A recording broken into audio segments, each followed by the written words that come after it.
Tujja gikola by today, end of today oba enkya ku makya okusinziira ku bbaluwa eyampeereddwa nti bangambye nti nnoonye omuntu naye gwe njagala gwe tulina okunoonya okusinziira ku mateeka nina kumujja mu KCC mwennyini so simujja wabweru wa KCCA. So n'olw'ensonga eyo tugenda kumureplacinga mangu.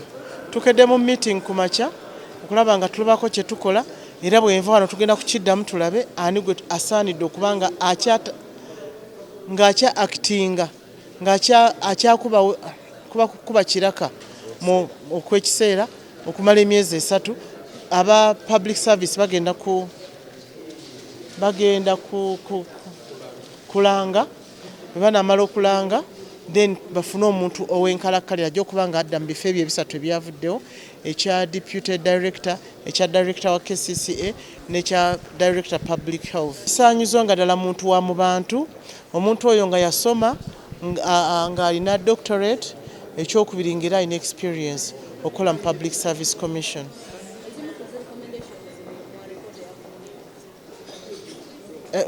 Recommendations tya okusinziira ku kibaddewo kya kiteezi kye kyasinze okugobya abantu kubanga okufa kw'abantu ekiteezi baagamba nti waliwo abeebakira ku mulimu. Oza kwa lipoota ya Inspector General of Government yagambye nti alabawo obulagajjavu abantu tebaalifudde singa waliwo ebbaluwa yawandiikibwa newandiikibwa nga bagamba nti bayanguwe mangu okubako kye bakola. Bintu bingi ebyayogerwa olusozi lumazewo ebbanga ddene okumala emyaka nga 10 nga tebalukwatako bagamba tukola situkola bingi sobola kubimalayo. Mu office ya Prime Minister sinza kukyogera kunya kuba nsobola okuwa ripooti eteri ntuufu naye nga Prime Minister akikolako ekyokusengula abantu ekyokuwa abantu ssente n'okyokwabo abaafa buli abafiirwa abantu buli muntu yafa bamuwa million 5 ezo zimu zaagabiddwa naye sobola kuwa baawadde bameka naye nga kyemmanyi sente zaafuluma ez'okuba nga tuziwa abantu bano abaafa. Tukolako ekyo office ya Prime Minister ekikolako abali mu tenti bagenda kuvaamu era essaawa yonna bagenda kubanga baweebwa ssente bafuna amayumba ge bapangisa n'okubanga bafuna ekyokukola okusinziira ku kiriwo.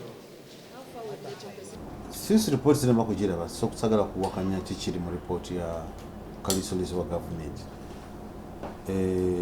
naye nga amazima gali nti okutuuka ku mbeera eno gye twatuukako ebintu byagwa ekiteezi byava kubanga tetwalina nsimbi zimala kusobola kulekera kutwala kasasiro kiteezi ate nga si Kampala Capital Authority yokka yaleeta kasasiro kiteezi Mukono yaleeta kasasiro Wakiso Kira ne Nansana n'Entebbe olumu nga baleeta Makindye Ssaabagabo nga baleeta kasasiro kiteezi kasasiro n'azimba n'asukka kapasite ya kiteezi okubanga esobola okukangula olusozi ne lubutukira abantu mu nkomerero. Tuba kubanga tulina ssente eziva ekiteezi twandibadde twabayo mu kiteezi kumpi 12-15 twajja wano okuddukanya embeera ebintu mu KCCA oba ekitongole kya KCCA 1220 okuva 1220 tusaba ssente okulaba nga tusobola okusenga ekiteezi tufune ekifo ekipya. Ssente zo tezaaliwo si lwa kubulagajavu bwa gavumenti olwokuba n'ensawo ya gavumenti nayo erina obuzibu ebizibu ebitaka okukolebwako bingi gavumenti ebeera na ssente zimala all the time olwo bintu tulina unfunded priorities zibeera nyingi buli mwaka ekintu problem ekiteezi ebadde ku unfunded priorities for kumpi emyaka 6-7 gye tubadde wano mu KCC tuba kubanga ssente tuziina obuzibu ntibwandibaddewo obwo bombi obuna bwali bakulaba nga tulina ebimotoka ebyuma ebisaasanya kasasiro okulaba kasasiro tazimba buzimbi lusozi netugula n'ettaka okubanga tusobola okuba nga tuwumbawumbako tetuba kubanga tusaasanya obumbi obuno olusozi lw'ekiteezi lwandibadde luwanvu n'okusinga bwe luli. Eyo contract eyaweerebwa oil company Nippon yayita through a public tendering process. Mirimu bagiranga Nippon newangula eyinza okubeera Nippon oba company endala nenga sente zakola nga tusasanya kasasiro olusozi lume kuzimba kuwanvuwa nnyo ku speed y'amaanyi okusinga nga tetusasanyiza kasasiro. Tuba kubanga tetusasanya sente ezo singa olusozi olwo lwayikadde.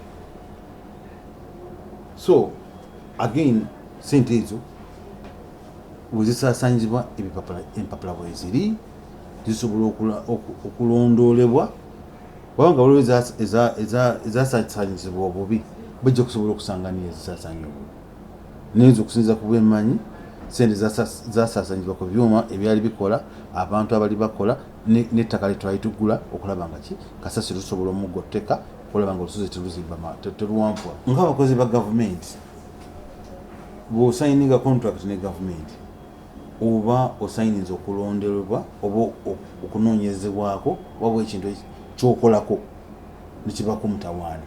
So ffe ng'abakozi ba gavumenti tulina obuvunaanyizibwa okubanga tunnyonnyola aba CID kiki ekyagenda mu maaso.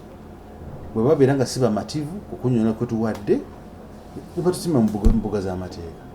Bwe baba nga bamatidde ne bagamba tewali musango. So ekyo kyo kiri part of emirimu gye tukola. Tulina okunnyonnyola biki ebyagenda mu